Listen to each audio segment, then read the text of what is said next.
My dear, hakuna kitu kitakutesa kama kuishi bila akiba, kwa sababu mikopo ndo itakuwa rafiki yako. Yani utanuka madeni mpaka uchanganyikiwe. Kuna mtu amenifuata akaniambia, coach, nimechoka, yani sielewi, nina madeni kuliko kitu chochote. Mikopo ya sijui mitandao ya simu inanikopesha mpaka milioni 3.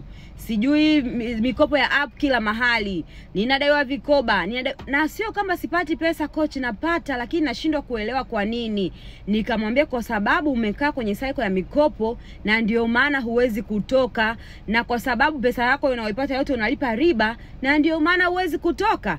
Sasa nikwambie wewe ambaye tayari uko kwenye mikopo mizito, hakikisha unalipa madeni huku unatenga sehemu kidogo ya pesa yako kwa ajili ya akiba. Kwa sababu kinachokusababisha ukope leo ni kukosa akiba ya dharura.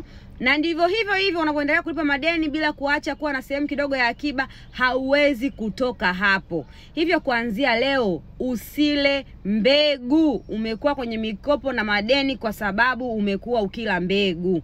Na mkulima akila mbegu lazima atalala njaa. Hivyo basi kuanzia sasa tenga walau 10% ya kipato chako kuanza kutengeneza mfuko wa dharura wa karibu yako. Na hiyo pesa unajua iweke wapi? Hebu iweke Mwekeza. Hebu soma caption uone faida za Mwekeza uone zinakuaje.